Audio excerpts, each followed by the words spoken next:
We decided, you're not coming. My mom will go instead. Jessica's voice cut through the morning air like a knife as she stood in my kitchen, sipping coffee from my favorite mug. I don't want to babysit an old lady during my vacation. The words hit me like a slap, but I kept my face perfectly calm. Thomas, my son, stood behind her, looking uncomfortable but saying nothing again. My grandson Samuel stared at his shoes, embarrassed by his mother's cruelty. Have a nice trip, I said simply, turning back to my morning toast. If you're watching this, subscribe and let me know where you're watching from, because what happened next changed everything. Jessica smirked, thinking she'd won. Oh, honey, if only she knew that her little performance had just handed me the perfect opportunity I'd been waiting for. You see, I may be 68, but I didn't survive 40 years as a trauma nurse by being weak. I learned to read people to see through their masks. And Jessica, well, let's just say her mask had more holes than a piece of Swiss cheese. The resort has a spa, Eleanor, she continued, her voice dripping with fake sweetness. You wouldn't enjoy all that walking anyway. My mother loves Caribbean cruises, right? Because apparently 68 equals decrepit in Jessica's world. I'd run 3 marathons in my 50s, but sure, walking on a beach would probably kill me. Thomas finally spoke up, but only to enable her. Mom, maybe next time we can plan something more suitable for you, suitable for me. As if I hadn't raised this man alone after his father died, working double shifts to put him through architecture school. As if I hadn't been the one babysitting Samuel every weekend while they went to their fancy lawyer parties. But who's keeping track, right? Of course, dear, I replied, keeping my voice steady. I have plenty to keep me busy here. And I did, because while Jessica thought she was so clever, so untouchable, I had been watching, waiting, and now, thanks to her little performance this morning, it was time to act. After they left to pack, I walked to my bedroom and opened the drawer where I kept my most important documents. Hidden beneath old photo albums was a manila envelope that would change everything. Inside were phone records, bank statements, and several very interesting photographs. You see, Jessica had gotten sloppy. 3 months ago, I noticed she'd been taking a lot of client meetings that lasted until midnight, because apparently lawyers do their best work after everyone else goes to sleep. How professional. When she started volunteering to pick up Samuel from school every day, something she'd never done before, I knew something was deeply wrong. Jessica suddenly becoming Mother of the Year was about as believable as a unicorn applying for a job. So, I did what any smart woman would do. I called my old friend, Detective Rodriguez, from my nursing days and asked for a recommendation. 3 weeks later, I had a private investigator and a growing file of very interesting photographs. The next morning, I drove to my lawyer's office downtown. Marcus Webb had been my attorney for 15 years, ever since Harold passed away. He was one of the few people who knew the real reason behind my sudden interest in updating my will. Eleanor, are you absolutely sure about this? Marcus asked, reviewing the documents spread across his mahogany desk. These changes are significant. Completely sure, I replied, signing my name with a steady hand. I've had 3 weeks to think about it, and frankly, that's 3 weeks too many. The first document transferred the deed of my house, worth nearly $400,000, into a trust for Samuel. Jessica had been counting on inheriting it when I died. Surprise. Turns out the old lady knows how to use a lawyer, too. The second removed Jessica as the secondary beneficiary on my life insurance policy. Thomas would still get his share. But Jessica's name was erased completely, poof, gone faster than her fake smiles, when she thought nobody was watching. The third was the most satisfying. I was creating a college fund for Samuel with money from my savings account, an account Jessica assumed didn't exist because she never bothered asking about my finances. Amazing how people who want your money never actually want to know about your money. The timing of this right before their trip, ... Marcus raised an eyebrow. Perfect timing, I corrected. Have you prepared the envelope? He handed me a thick manila folder. Inside were copies of all the legal documents, along with the photographs my private investigator had taken. Pictures of Jessica kissing her law partner, Richard Hayes, in his BMW bank records showing she'd been borrowing from the firm's client trust fund to pay for her expensive lifestyle. Phone records proving months of lies. The evidence of financial misconduct is solid, Marcus said quietly. The State Bar will have to investigate, and if this goes to the authorities, That's up to Thomas to decide, I replied, though we both knew what would happen. I'm just making sure my son knows who he's really married to. I drove home feeling lighter than I had in months. Jessica thought she could humiliate me, exclude me from my own family, and treat me like a burden to be discarded. She was about to learn that underestimating Ilalana Mitchell was the biggest mistake of her life. That evening, I prepared dinner for one, and sat in my quiet kitchen, imagining their faces tomorrow at the airport. Jessica would be so focused on her victory, so eager to show off her expensive luggage and first-class tickets. She had no idea that her perfect vacation was about to become the worst day of her life. I pulled out my phone and sent a text to my dear friend Margaret. Tomorrow, the truth comes out. Wish me luck. Her response came immediately. About time. That woman had it coming. Give them hell, Eleanor. Oh, I planned to. The next morning, I woke up early and put on my best dress, the navy blue one with pearl buttons that Harold always said made me look distinguished. If I was going to end Jessica's reign of terror, I was going to look good doing it. I arrived at the airport 2 hours before their flight, envelope in hand. The international terminal was buzzing with excited travelers, but I felt perfectly calm. This was the moment I'd been planning for months. When I spotted them at the check-in counter, my heart almost broke. Thomas looked genuinely happy for the first time in years, and Samuel was bouncing with excitement about his first trip to the Caribbean. Jessica stood between them like a queen, surveying her kingdom, her designer luggage strategically positioned for maximum show. Eleanor Samuel ran over and hugged me. Grandma, I wish you were coming with us, oh sweetheart. Grandma has important things to do here, I said, ruffling his hair. But I brought you something for the trip.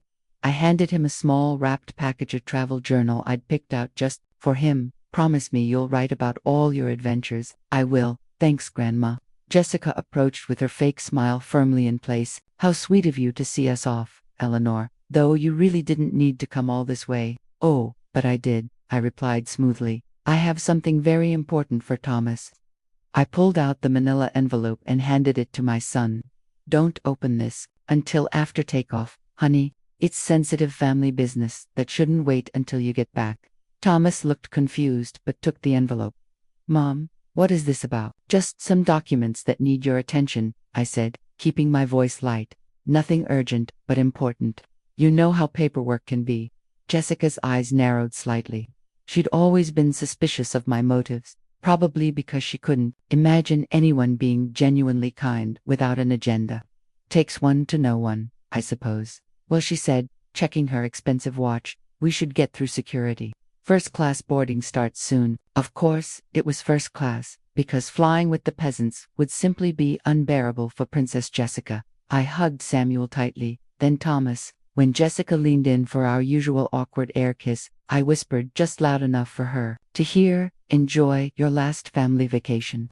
Dear, the color drained from her face faster than water down a sink. But before she could respond, I was already walking away. Have a wonderful trip, I called over my shoulder, giving them a cheerful wave. I practically skipped to my car. At 71, I was finally learning the joy of well-timed dramatic exits. That's as I drove home. I wondered how long it would take. The flight to Barbados was 4 hours.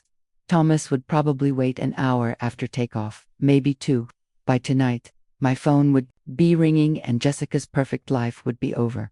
I was arranging flowers in my garden when my phone rang. The caller ID showed Thomas's number, and I could hear the airplane engines in the background, right on schedule. Mom. His voice was hollow, devastated. We need to talk.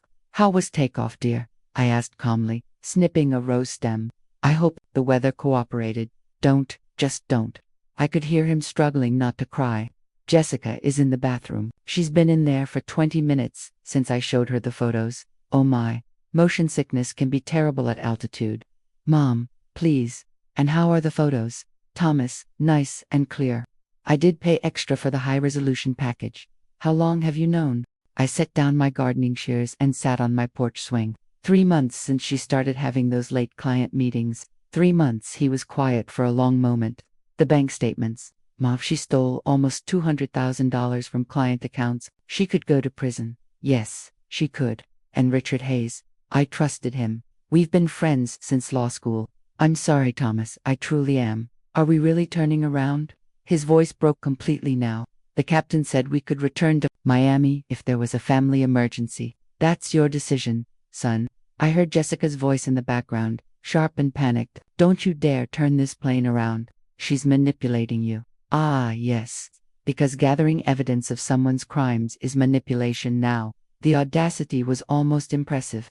She says, you planned this, Thomas said. She says you're trying to destroy our marriage, Thomas, I said gently, deadheading a particularly stubborn Petunia. Did I take those photographs? Did I make her steal that money? Did I force her to have an affair? Silence. Sometimes the best arguments are the ones that make themselves. She did this to herself. Honey, I just made sure you found out before she destroyed your life completely. Think of me as a public service announcement. We're coming home, he whispered. Samuel doesn't understand what's happening. He keeps asking why mommy is crying. My heart ached for my grandson, but this pain was necessary. Better he learned the truth now than grow up thinking it was normal to treat family members like garbage. I'll be here when you get back, I promised.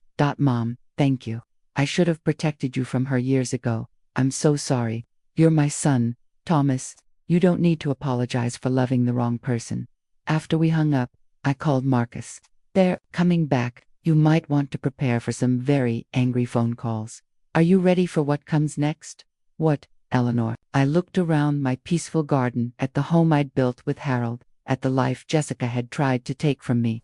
I've been ready for months. They arrived home 6 hours later. Thomas's BMW pulled into my driveway just as the sun was setting, and I watched from my window as they sat in the car for several minutes, clearly arguing. Samuel got out first, running to my door with tears in his eyes. Grandma, why did we have to come back? Mom and Dad are fighting, and nobody will tell me what's happening. I pulled him into a hug. Come inside, sweetheart. Let's get you some cookies. While your parents sort things out, Thomas appeared at my door, looking like he'd aged 10 years. His eyes were red-rimmed, his usual confident posture completely deflated. Where is she? I asked. In the car, making phone calls. She's calling every lawyer she knows, trying to figure out how to spin this. He laughed bitterly. She actually suggested we could work it out if I just forgot about the evidence. And I told her I'd already called my divorce attorney. Jessica finally stormed up to my door, her perfect hair disheveled, her designer outfit wrinkled from the plane. The mask had completely slipped, revealing the vicious person underneath. Frankly, it was an improvement. At least now she was being honest. You vindictive old witch, she screamed. How dare you destroy my family? My family. I stepped outside, and despite being 24 years older, I felt like I towered over her. Samuel is my grandson. Thomas is my son. You're just someone who married into this family and forgot what respect means. I'm calling the police. This is harassment, stalking. Please do, I said calmly. I'm sure they'll be very interested in those bank records. Ask for Detective Rodriguez. Tell him Eleanor Mitchell sent you. We've become quite friendly. Thomas put his hand on Jessica's shoulder. Jess, stop. Just stop making it worse. She spun around to face him. Worse. She hired someone to follow me. She violated my privacy. You violated our marriage. Thomas's voice finally showed some real anger. You stole money from clients, from people who trusted you. It was borrowing. I was going to pay it back. With what? Richard's money. The name came out like poison. How long, Jessica, how long have you been lying to me? The mention of her lover hit Jessica like a physical blow. She looked between Thomas and me, realizing that her carefully constructed world was crumbling faster than she could rebuild it. Take Samuel inside. Mom, Thomas said quietly, this conversation is over. As I led my grandson into the house, I heard Jessica's voice getting more desperate, more shrill. You can't take my son away from me. I'm his mother. You should have thought about that before you decided to become a criminal, Thomas replied. From my kitchen window, I watched as Thomas loaded Samuel's suitcase into his car. Jessica stood on my driveway, screaming threats and accusations that echoed through the quiet neighborhood. But I wasn't worried. The truth was on our side now, and truth has a way of setting everyone free, even when it hurts. The next morning, my doorbell rang at 7 a.m. I opened it to find Thomas standing there with 2 suitcases and a very confused-looking Samuel. They looked like refugees from the Jessica disaster zone. Can we stay here for a while? Thomas asked. Just until I figure things out. This is your home, too, I said, stepping aside to let them in. Always has been. Besides, I could use some help reaching the high shelves. Samuel ran straight to the kitchen. Grandma, do you have pancake mix? Mom never makes pancakes anymore.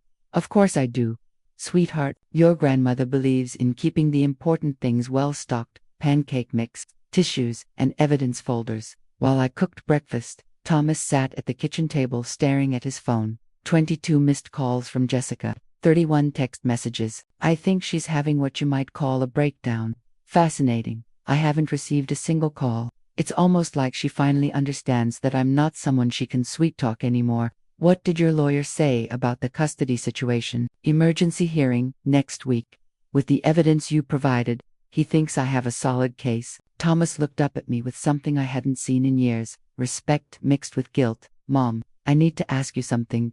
Anything. How long do you think this will take? The legal stuff. I mean, I flipped a pancake while I considered. Honey, these things take time, months, maybe longer. Jessica's going to fight this every step of the way. I know. I just keep thinking about how I let her treat you. How I stood there and said nothing when she was cruel to you. You were trying to keep peace in your family.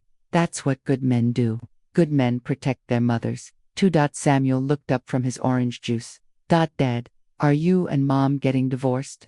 Thomas's face crumpled. I don't know yet, buddy. But whatever happens, you'll always have me and Grandma. Will I still see Mom? Of course you will. She's still your mother, Samuel. She just made some bad choices. My phone buzzed with a text message. It was from Margaret. Turn on Channel 7 News now. I grabbed the remote and switched on the morning news. The anchor was mid-sentence. Prominent family law attorney Jessica Mitchell was arrested last night on charges of embezzlement and fraud. The State Bar Association has opened an investigation. Thomas dropped his fork. On the screen was Jessica's mugshot, hair messy, makeup smeared, looking nothing like the polished woman who'd humiliated me just days ago. I'd seen classier photos on America's Most Wanted. She was arrested, Samuel asked, not understanding. She broke some very serious rules at work, Thomas explained gently. Now she has to face the consequences. I turned off the TV and served Samuel his pancakes. Eat up, sweetheart. Today's a new day. And what a beautiful day it was. I hummed while I cooked, feeling lighter than I had in years. Justice served with a side of maple syrup, my favorite kind of breakfast. But as I watched my family try to process their new reality, I felt a mixture of satisfaction and sadness. Justice was being served, but at what cost? Samuel would grow up knowing his mother was a criminal. Thomas would carry the scars of betrayal for years. Still, when I remembered Jessica's cruel words, I don't want to babysit an old lady, I knew I'd made the right choice. Some people need to learn that actions have consequences, even if they learn it the hard way. 2 weeks later, I was watering my garden when a black sedan pulled up to my house. 2 people in suits got out, Detective Rodriguez, whom I recognized from my nursing days, and a woman I didn't know, Eleanor. Good to see you again, Rodriguez said with a smile. This is Detective Chen from Financial Crimes. We'd like to ask you some questions about Jessica's case. I invited them in and served coffee, noting how Detective Chen studied my living room, like she was trying to understand what kind of person would hire a private investigator to catch their daughter-in-law. Mrs. Mitchell, when did you first suspect Jessica of financial impropriety? Chen asked, pulling out a notebook. When she started buying things that didn't match their household budget. Designer handbags, expensive jewelry, spa treatments every week. Even with Thomas's architect salary, the math didn't add up. So, you hired an investigator. I hired someone to find out if my family was in danger. As a mother, I felt I had a right to know if my son's wife was putting them at financial risk. Detective Chen leaned forward. Some might say your methods were unorthodox. I set down my coffee cup and looked her directly in the eye. Detective Jessica was stealing from vulnerable clients while planning to take my grandson and disappear. Tell me what part of protecting my family was unorthodox. The detectives exchanged glances. Rodriguez cleared his throat. Mrs. Mitchell, we need to ask, did you know about Jessica's travel plans? This was new information. What travel plans? We found evidence that she was planning to leave the country with Samuel. One-way tickets to an extradition country were purchased the week before your family's Caribbean trip. My blood ran cold. Samuel, my innocent grandson, had been days away from being kidnapped by his own mother. How long would she have gotten away with it? I asked. Hard to say. She was very careful about covering her tracks. if you hadn't intervened when you did. Detective Chen shrugged meaningfully. That evening, when Thomas got home from work, I told him about the detective's visit. She was going to kidnap Samuel. He sank into Harold's old recliner, looking like someone had punched him in the stomach. Take him and just disappear. It appears that way. My God, Mom, if you hadn't figured out what she was doing. He buried his face in his hands. I almost lost my son forever because I was too blind to see what my wife really was. Thomas, you're a good man who wanted to believe the best about someone you loved. That's not blindness. That's hope. Hope nearly cost me everything. Samuel wandered into the living room with his homework, oblivious to the conversation about how close he'd come to losing his entire life. Dad, can you help me with this math problem? Of course. Thomas wiped his eyes and patted his lap. What are you working on? As I watched my son help his child with algebra, I felt that familiar mix of relief and sadness. We were safe, but at what cost? Samuel would grow up knowing his mother had planned to kidnap him. Thomas would carry the guilt of nearly losing his son to his own poor judgment. But we were together. That had to count for something. 3 months later, I was getting ready for Jessica's sentencing hearing when Samuel knocked on my bedroom door. Grandma, are you going to court today? Yes, sweetheart. Your dad and I need to be there. Will Mom be there? I sat on my bed and patted the space next to me. Samuel climbed up, looking smaller than his 12 years despite having grown 2 inches since this whole ordeal began. Yes, she'll be there. The judge is going to decide what happens next. Dad says she might go to jail for a long time. She might. She did some very serious wrong things. Samuel, when adults make choices that hurt other people, sometimes they have to face serious consequences. He was quiet for a moment, swinging his legs over the edge of my bed. Grandma, are you glad Mom is in trouble? The question hit me harder than I'd expected. Was I glad when I saw Jessica in handcuffs on the news? When I heard she'd been disbarred? When Thomas told me she'd been evicted from her apartment? Did I feel satisfaction or sadness? I'm glad the truth came out, I said carefully. I'm glad. Your dad knows who he was really married to. I'm glad you're safe. But Samuel, I take no pleasure in seeing anyone's life fall apart, even someone who was cruel to me. Do you think she'll ever be nice again? I don't know, sweetheart, but I hope she learns from her mistakes. The courthouse was packed with reporters and curiosity seekers. Jessica sat at the defendant's table in an orange jumpsuit, looking nothing like the confident lawyer who'd once ruled our family with manipulation and threats. When the judge asked if anyone wanted to make a victim impact statement, Thomas stood up. Your Honor, Jessica Mitchell didn't just steal money from clients. She stole 3 years of my life, made me an unwitting accomplice in her emotional abuse of my mother, and nearly cost me my relationship with my son. She was planning to kidnap my child and flee the country.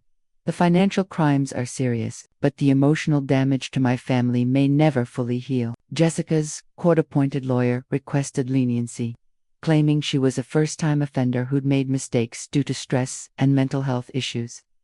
The judge listened patiently, then spoke directly to Jessica. Mrs. Mitchell, you violated the trust of your clients, your family, and your profession. The evidence shows you planned to flee the country with a minor child, which suggests this was not a momentary lapse in judgment, but a calculated scheme. I sentence you to 3 years in state prison with the possibility of parole after 18 months. 3 years. It felt like justice, though I found myself feeling unexpectedly sad watching Jessica led away in handcuffs. She'd brought this on herself, but seeing anyone's life completely destroyed is never easy to witness. As we left the courthouse, Samuel asked, Grandma, what happens now? I took his hand. Now we go home and live our lives honestly, happily, and with respect for each other. Will you teach me to make your chocolate chip cookies? I smiled. I thought you'd never ask. Can we add extra chocolate chips? Since Mom's not here to complain about sugar intake. Samuel Mitchell, I like the way you think. 8 months after Jessica's sentencing, life had settled into something resembling normalcy. Thomas had moved permanently into my house. We'd converted the old sewing room into his home office. Samuel was thriving at his new school and had made the baseball team, but I'd be lying if I said everything was perfect. Thomas still struggled with guilt over not seeing Jessica's true nature sooner. Samuel had nightmares sometimes about his mother trying to take him away, and I found myself looking over my shoulder more than I cared to admit. wondering if Jessica had friends on the outside who might blame me for her downfall. It was during one of these quieter moments that William Harrison entered our lives. I was pruning roses in my garden when a car I didn't recognize pulled into my driveway. A tall, distinguished man with silver hair got out, carrying a small bouquet of wildflowers that looked like he'd picked them from his own garden. "Mrs. Mitchell, I'm William Harrison. I live 3 houses down, the blue house with the white shutters." "Oh yes," the retired judge. "I remember hearing you moved in last spring." "That's right. I was wondering, would you like to have coffee sometime? I make terrible coffee, but my neighbor Margaret tells me you make excellent conversation." I laughed, surprised by his directness. "Margaret's been talking about me. She mentioned that you're someone who stands up for her family. In my 30 years on the bench, I've learned to recognize strength when I see it." I looked at this man. William really looked at him. He had kind eyes behind wire-rimmed glasses, and something about his presence felt genuinely peaceful. "I make coffee every morning at 8, I said. "You're welcome to join me tomorrow. Fair warning though, my life's been a bit dramatic lately. I'll take my chances," he said with a warm smile. After he left, I called Margaret immediately. "You meddling old hen," I said. But I was laughing. "What have you been telling that poor man about me?" "Only the truth, Eleanor, that you're the strongest woman I know, and you deserve someone who appreciates that strength." That evening at dinner, I mentioned William to Thomas and Samuel. "Grandma has a boyfriend," Samuel announced gleefully. "I do not. He's just a neighbor, being friendly." Thomas grinned. "Mom, you're allowed to be happy. Dad would want that for you. Your father's been gone 8 years. Thomas, I've been happy. You've been surviving. There's a difference." Over the next few weeks, William became a regular presence at my breakfast table. He was intelligent, funny, and refreshingly honest. He'd lost his wife to cancer 5 years earlier and understood grief without trying to fix it. More importantly, he treated me like an equal. When I told him about Jessica and the airport incident, he listened without judgment. "You protected your family," he said simply. "That's what mothers do." Some people think I was vindictive. Some people don't understand the difference between justice and revenge. You chose justice. Samuel adored William, especially when he discovered that William had been a Little League coach for 30 years. Thomas approved, too, though he warned William with mock seriousness that he'd have to answer to both him and Samuel if he hurt me. "I have no intention of hurting your mother," William assured him. "She's been hurt enough for one lifetime." One evening, as William and I sat on my porch swing watching Samuel practice baseball in the yard, he asked, "Do you ever regret how things happened with Jessica?" I considered the question carefully. I regret that it had to happen at all. I regret that Samuel lost the mother he thought he had. But do I regret stopping her from destroying my family? Never. "Good," he said, taking my hand. "A woman who doesn't protect what she loves isn't worth loving." For the first time since Harold died, I felt like I wasn't just surviving. I was living again. 2 years after Jessica's sentencing, I was frosting Samuel's 14th birthday cake when the doorbell rang. Through the peephole, I saw a woman I barely recognized. Jessica stood on my porch, thinner than I remembered, wearing a simple blue dress and carrying a small bag. Her hair was shorter, grayer, and her face looked older than her 44 years. Prison had aged her in ways that time alone couldn't explain. "Hello, Eleanor," she said when I opened the door. "May I come in?" "Samuel's not here. He's at baseball practice with William." "I know. I came to see you." I hesitated, then stepped aside. She entered my living room cautiously, like she was afraid I might attack her. "You look well," she said, sitting on the edge of Harold's old chair.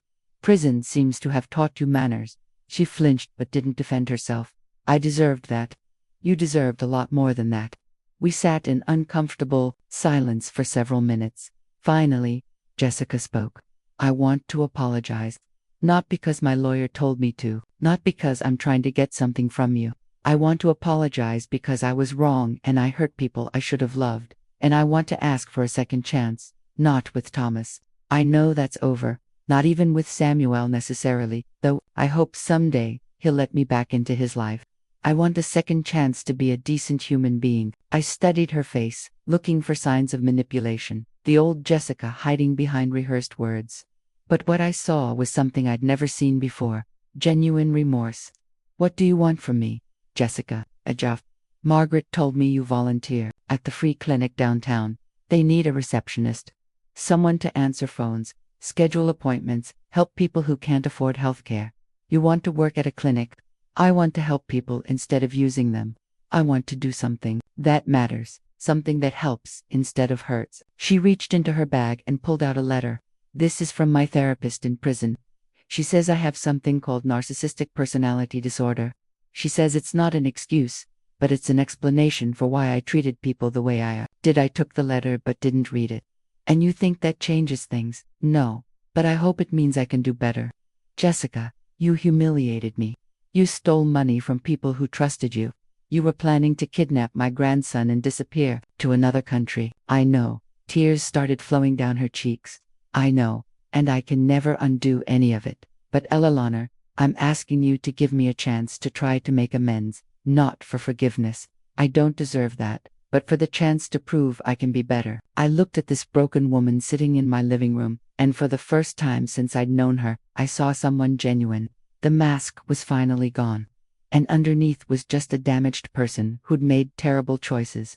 The clinic job pays minimum wage. You'd be cleaning bedpans and dealing with people who are sick, scared, and sometimes angry. You'd be working for Dr. Martinez, and she doesn't tolerate drama or attitude. I understand. If you mess up even once, if you're late or rude or dishonest in any way, you're gone. And I'll make sure you never work in this town again. I understand. And Jessica, if you ever hurt Samuel again, what I did before will look like kindness compared to what I'll do next. She nodded, still crying. Thank you, Eleanor. You don't know what this means to me. Don't thank me yet. Prove you deserve it first. After she left, I called Dr. Martinez and explained the situation. She agreed to give Jessica a chance with the understanding that she'd be on probation indefinitely. That evening, when Thomas and Samuel got home, I told them about Jessica's visit. She wants to work at the clinic, Thomas asked incredulously. She wants to try to make amends. Do you believe her? I thought about it honestly. I believe she's trying to change. Whether she succeed is another question entirely. Samuel, now taller than me at 14, asked quietly, does this mean Mom might be normal someday? I don't know, sweetheart, but people can change if they really want to. Your mother hurt us badly, but that doesn't mean she can't learn to be better. Will you forgive her if she does? Forgiveness isn't about what other people do, Samuel. It's about letting go of anger so it doesn't poison your own heart. I forgave your mother a long time ago, not for her sake, but for mine. That night, as William and I sat on the porch swing, he asked what I was thinking about. Second chances, I said, and whether people really can change. What do you think? Think some people can bear, and I think those people deserve the opportunity to try. Even Jessica, especially Jessica. If she fails, that's on her. But if she succeeds, maybe something good can come from all this pain. 1 year later, I was shopping for groceries when I spotted Jessica restocking shelves in the pharmacy section. She'd been working at the clinic for 8 months, and according to Dr. Martinez, she was reliable, punctual, and surprisingly good with difficult patients. Hello, Eleanor, she said quietly when she saw me. Jessica, how are things going? Good, hard, but good. Dr. Martinez says, I can start training to become a medical assistant if I keep up my current performance. She looked different, healthier somehow. The desperation and anger that had always shadowed her face were gone, replaced by something that looked like peace. Samuel's doing well, I offered. He made honor roll again. Thomas sends me pictures sometimes and report cards. I know I don't have the right to ask, but do you think he'd ever want to see me? He asks about you. Not often, but sometimes. Hope flickered in her eyes. Really? He's curious about whether people can really change. I think you're his test case. No pressure there, she said with a small, self-deprecating smile. Jessica, can I ask you something? Of course. That day at the airport when you told me I wasn't coming on the trip, did you know how much that would hurt me? She was quiet for a long moment, staring at the bottles of vitamins she'd been organizing. Yes, she whispered. I knew exactly how much it would hurt you. And I wanted it to hurt.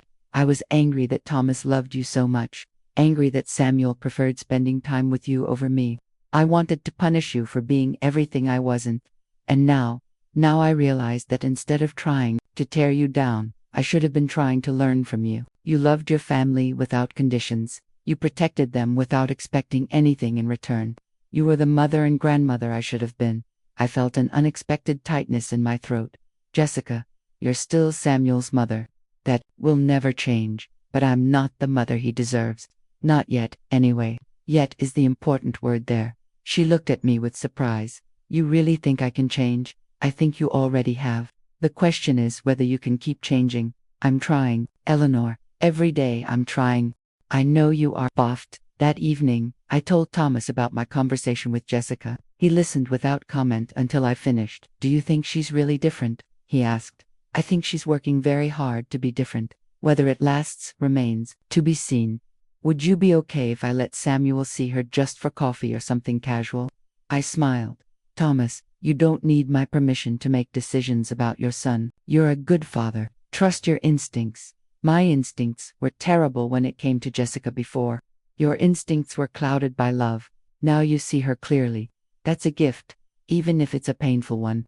2 weeks later, Samuel came home from school with an announcement that surprised all of us. Dad, I want to see Mom.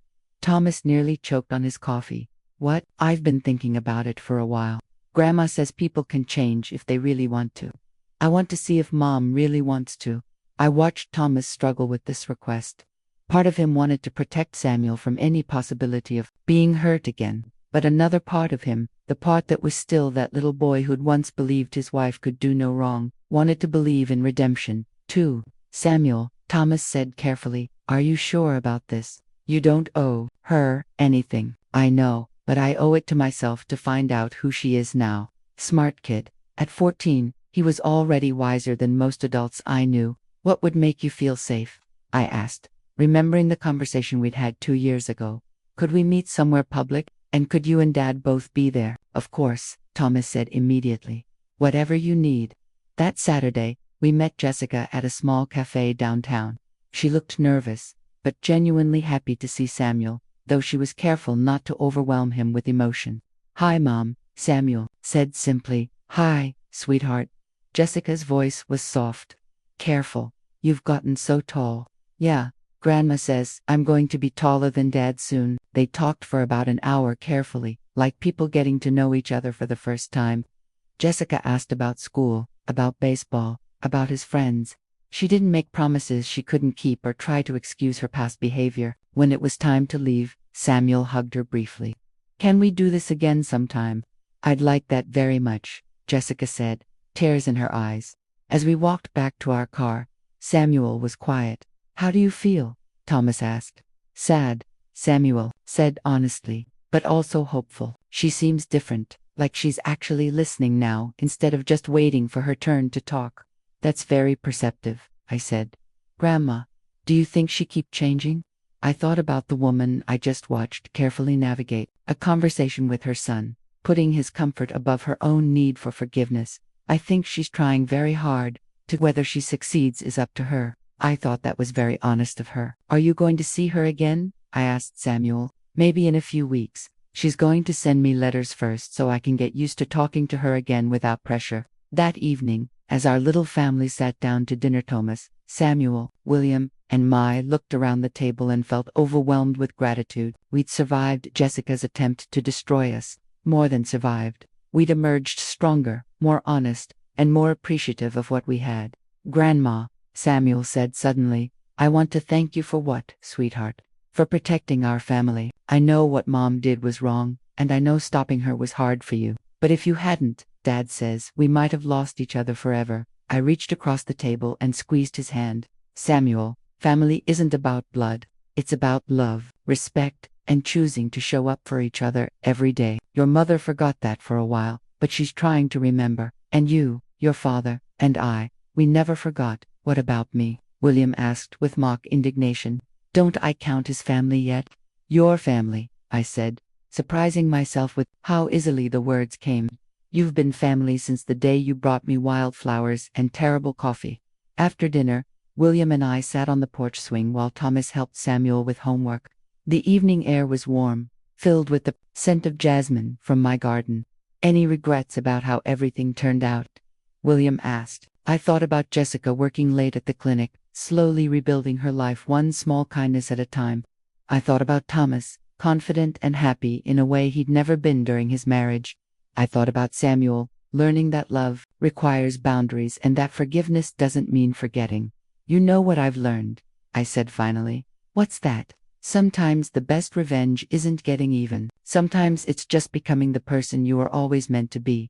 And who were you meant to be, Eleanor Mitchell? I smiled, watching fireflies dance in my garden. A woman who protects what she loves.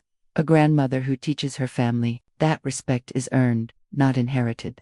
A person who believes in second chances, but never third ones. And a woman who makes excellent coffee. William added, that too. As we sat there in comfortable silence, I thought about that terrible morning, 3 years ago when Jessica had announced I wasn't welcome on their family vacation. If someone had told me then that it would lead to this, to a stronger family, to justice served, and to finding love again at 71, I never would have believed them. But life has a funny way of turning our worst moments into our greatest blessings. Jessica had tried to diminish me, to make me feel like a burden to be discarded. Instead, she'd given me the opportunity to show my family exactly who I was. A woman who wouldn't be pushed around, who wouldn't accept cruelty disguised as love, and who would fight for her family with every breath in her body.